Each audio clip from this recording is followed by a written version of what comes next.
అదే పత్రికలో కొలసీ పత్రికలోనే 2వ వచనం చదవండి. 2వ అధ్యాయం 2వ వచనం.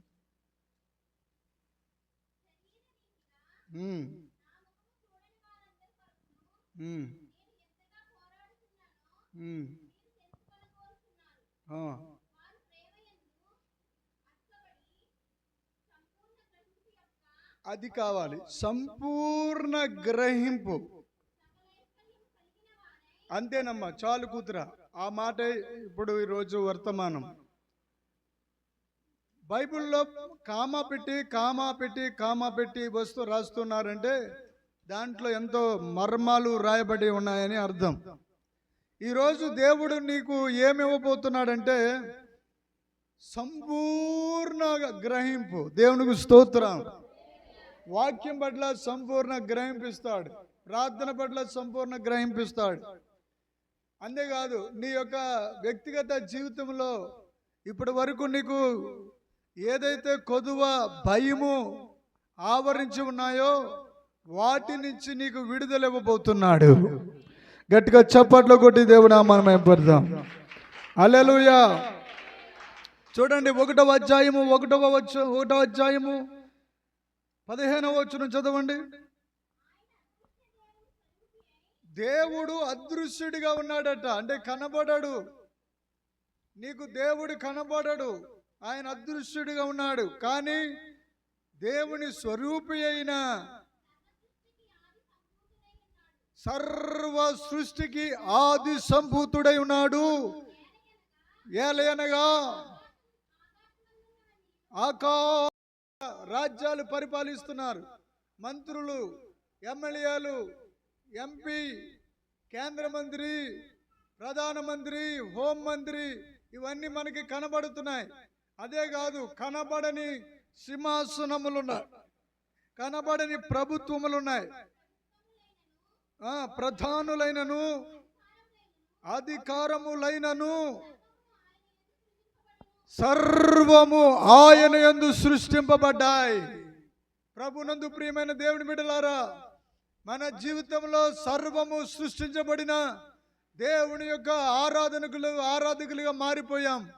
మనము ఎవరి బిడ్డలమంటే 100వ కీర్తన 1వ శరణము, 100 కీర్తన 3వ శరణం పాడండి.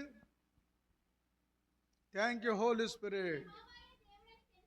యెహోవాయే దేవుడని తెలుసుకొనుడి, ఆయనే మనలను పుట్టించును.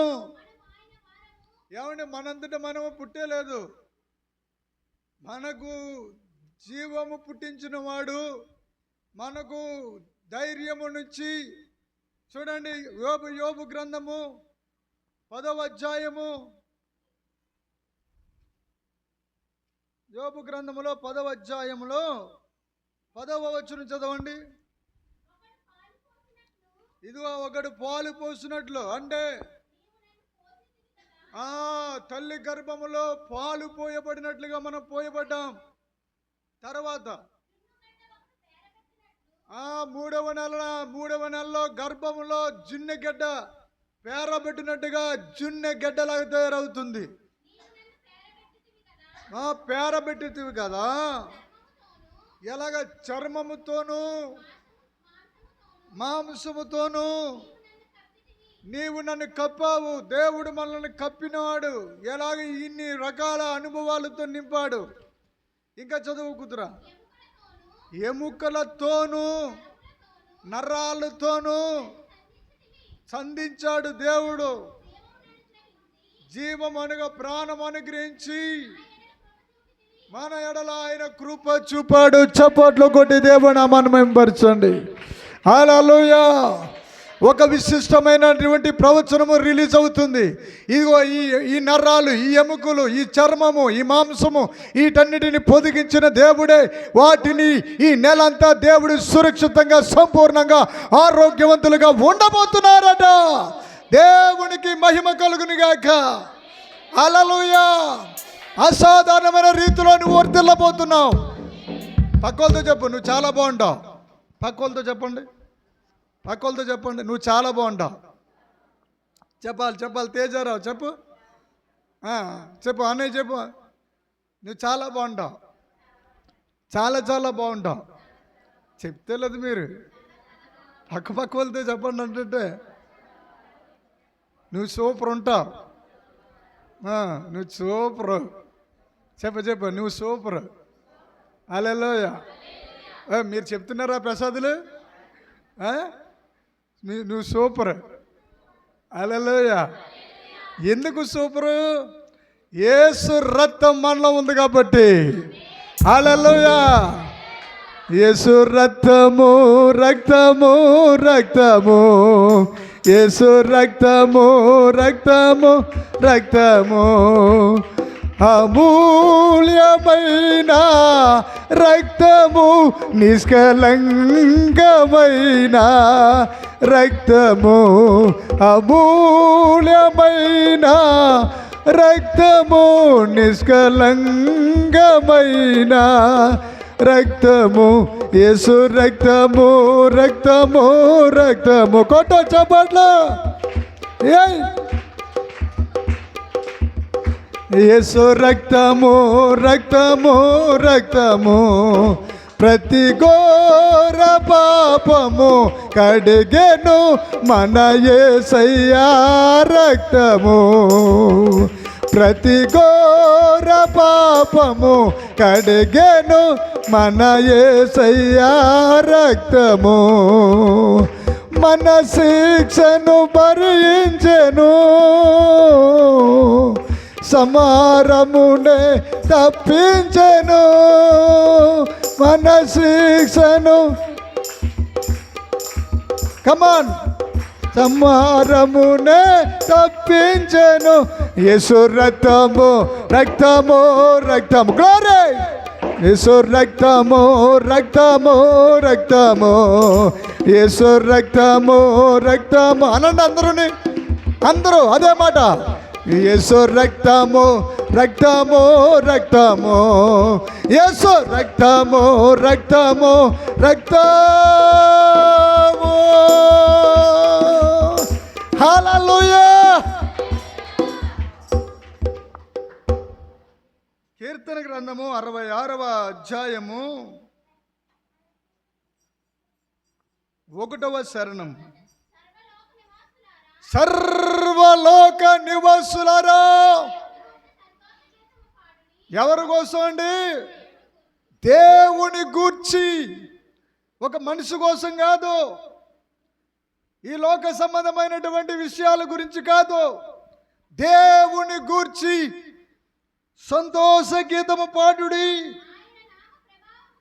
ఆయన నామ ప్రభావము కీర్తించుడి. ఈరోజు ద్రాక్షారంలో కూటంలో ఒక ఫ్యామిలీ వచ్చారు. వాళ్ళ భర్త గారు ఉన్నారు కానీ ఏ పని చేయకుండా అలాగా సోమర్తనంగా అలాగే బ్రతుకంతా గడిపేస్తూ ఉంటే పిల్లల్ని పెంచలేక అటు చనిపోదామని నిర్ణయం తీసుకుని మందిరంలోకి వచ్చి కూర్చుని ఉన్నారు. అలా మీటింగ్ వెళ్ళగానే ఆ కూతురు దగ్గరికి డైరెక్ట్గా దేవుడు తీసుకుని పోయాడు నన్ను. డైరెక్ట్గా దేవుడి దగ్గర ఆవిడ దగ్గరికి వెళ్ళగానే దేవుడు అనేక విషయాలు మాట్లాడారు, అనేక విషయాలు చెప్పారు. ఆవిడకున్నటువంటి అనారోగ్యం కూడా బయలుపరిచారు దేవుడు. ఇదంతా ఎవరు చేస్తున్నారు? ఎలా జరుగుతుంది? ఎవరు మాట్లాడతారు? ఓన్లీ సొల్లంగ పుల్లయ్య గారి కుమారుడేనా? లేదు. సొల్లంగ పుల్లయ్య కుమారుడు ఏనాడో, ఆ బంగారయ్య అన్నవాడు ఏనాడో చనిపోయాడు, లేడు. ఎవరున్నారంటే ఎలీషా థామస్ ఉన్నారు. జీవించుచున్నది ఇక నేను కాదు, నా యందు క్రీస్తు జీవించుచున్నాడు. బలమైన దేవుని శక్తితో విడుదల పొందే కార్యము దేవుని కార్యము. హల్లెలూయా. ఈరోజు నిన్ను ఐశ్వర్యంతో కూడా నింపబోతున్నాడు. హల్లెలూయా. సంపూర్ణ అవగాహన, సంపూర్ణ గ్రహింపు యొక్క ఐశ్వర్యము నీకు కలగబోతున్నాయి. May God bless you. Hallelujah. అవగాహనతో దేవుడు నిన్ను నింపబోతున్నాడు. ఎంతమంది ఐశ్వర్యవంతులు అవ్వాలనుకుంటున్నారు? రెండు చేతులు పైకెత్తి హల్లెలూయా చెప్దామా? హల్లెలూయా. ఐశ్వర్యము నిన్ను ఆవరించబోతున్నాయి. అబ్బాబ్బాబ్బా, చెప్పండి చెప్పండి. ఏంటి ఐశ్వర్యం అనండి? అనగా డబ్బులు, ధనము, జాబు, ఉద్యోగం. దేవుడు నీ పిల్లలకు చదువులు, సంపూర్ణమైనటువంటి విడుదల ఇవ్వబోతున్నారు. నీ పిల్లలు చదివేంత చదువు నీ పేటలో, నీ వీధిలో ఎవరు చదవలేరు. అలా నీ పిల్లల్ని చదివించబోతున్నాడంటే యేసయ్య. హల్లెలూయా చెప్పాలి గట్టిగా. హల్లెలూయా. నీ భర్తకు ఉన్నటువంటి త్రాగుడి నుంచి విడుదల పొందే శక్తి దేవుడు రిలీజ్ చేస్తున్నాడు. ఎంతో డబ్బును వేస్ట్ చేసి ఖర్చు పెట్టేసిన ఆ ఖర్చు అయిపోయిన ప్రతిదీ బయటికి దేవుడు తీసుకొచ్చి నీకు డబల్ ఇవ్వబోతున్నాడు. హల్లెలూయా. హల్లెలూయా. కుతూహల మార్బాటమే యేసుని సన్నిధిలో, కుతూహల మార్బాటమే యేసుని సన్నిధిలో, ఆనందం ఆనందమే నా యేసుని సన్నిధిలో, ఉల్లాసం ఉల్లాసమే నా యేసుని సన్నిధిలో, ఆనందం ఆనందమే. అందరూ హల్లెలూయా. కొంచెం అలా జబ్బలు ఊపుతూ పాడండి. ఇలా జబ్బలు ఊపుతూ హల్లెలూయా. తానా తానా తానా తానా. అదే అదే తానా తానానే తానా తానానే. అమ్మా ప్రవీల చదువుది గారి ముందు నాట్యంతో దేవుళ్ళ పరవశం అయిపో. దేవుడికి స్తోత్రం. ఆ సంతోషం సంతోషమే, ఆనందం ఆనందమే, సంతోషం సంతోషమే, ఆనందం ఆనందమే. పాపమంత పోయెను, రోగమంత తొలగెను యేసుని రక్తములో,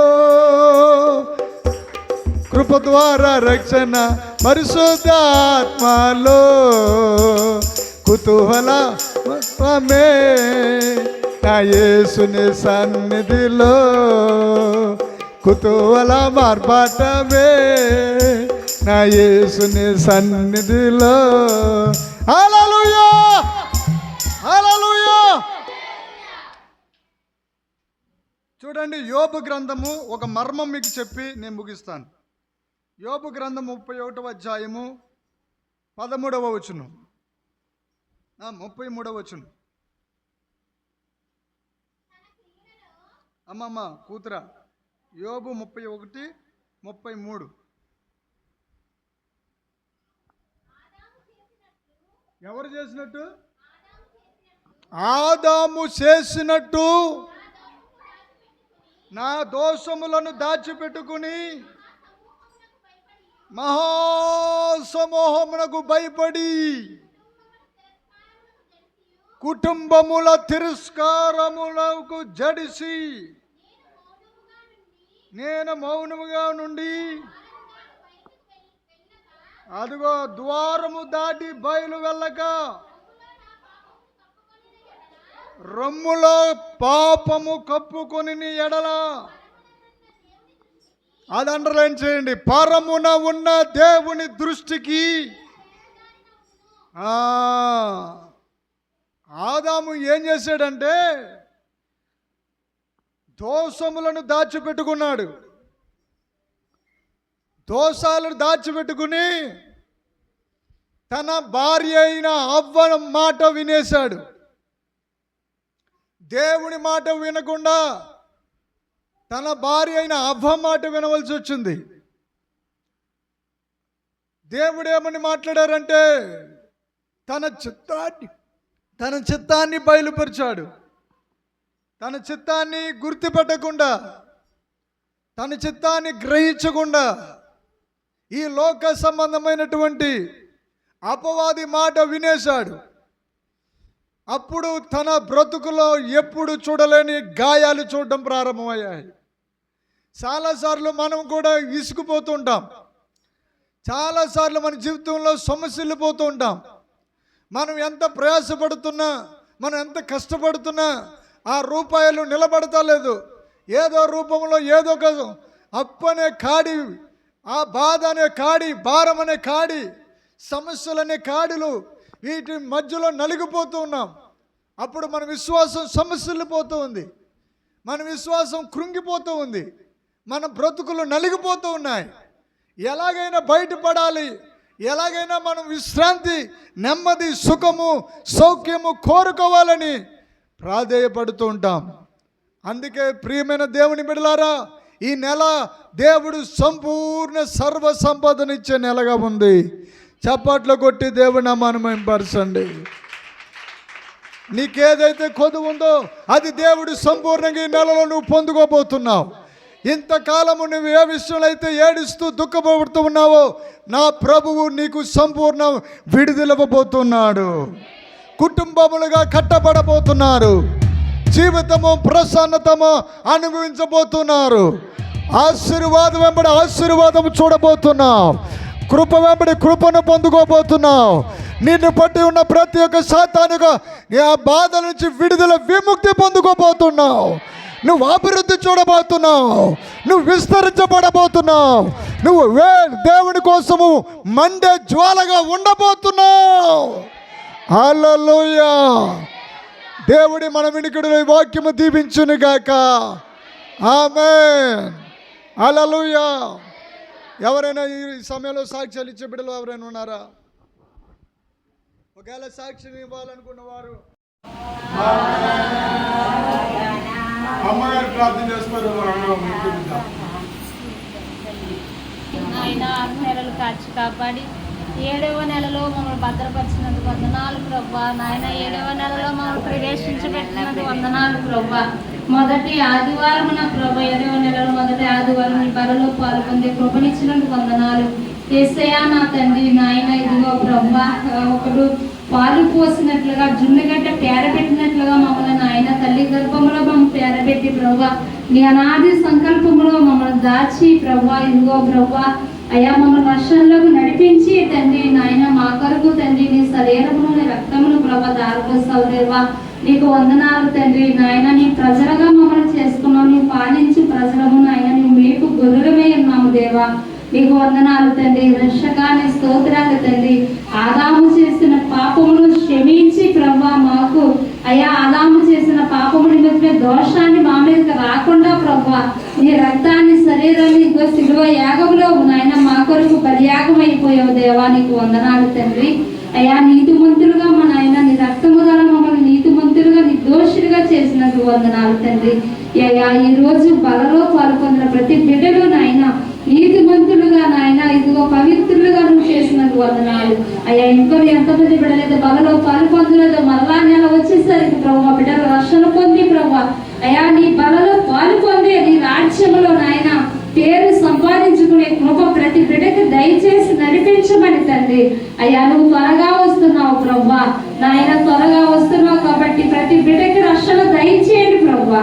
నీ సహాయం చేసి నడిపించమని ఈ 7వ నెలంతా కూడా ప్రభా ఇక నాయన వారి ప్రయాణాల్లో పనిపాట్లలో ప్రభా మీరు తోడైండి నడిపించాలి తండ్రి. వారు వెళ్ళే ప్రతి చోట నీ కృప దయచేయనైనా. నీ బిడ్డలకు అభివృద్ధి దయచేయనన్నా, క్షేమము దయచేయనన్నా, సమృద్ధి దయచేయనాయన. ప్రతి విషయంలో నెమ్మది కలుగు చేసి నడిపించమని మా ప్రభుడు మనుష్యులని ఇదిగో ప్రభా నీ బిడ్డలు వేసిన కానుకలను అయా ప్రతిష్టార్పణలను నాయన సమస్తమును మీరు దీవించి ఆశీర్వదించమని మొక్కుబడి కానుకలను కృతజ్ఞత అర్పణలను ప్రభా ప్రతి నీ సన్నిధిలో తీసుకొచ్చిన ప్రతి బిడ్డ గుప్పిళ్ళను మీరు ఆశీర్వదించి నడిపించమని మా ప్రభుడు మనుష్యుడని యేసుక్రీస్తు నామములో అడుగుచున్నాము తండ్రి.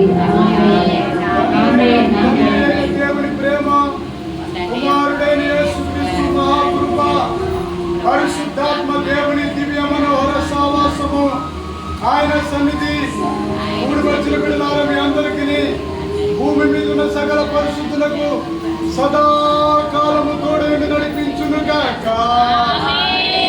ఓ క్రీస్తు మహారాజుకి బోలో క్రీస్తు మహారాజుకి, పాపుల రక్షకుడికి, రోగుల వైద్యుడికి.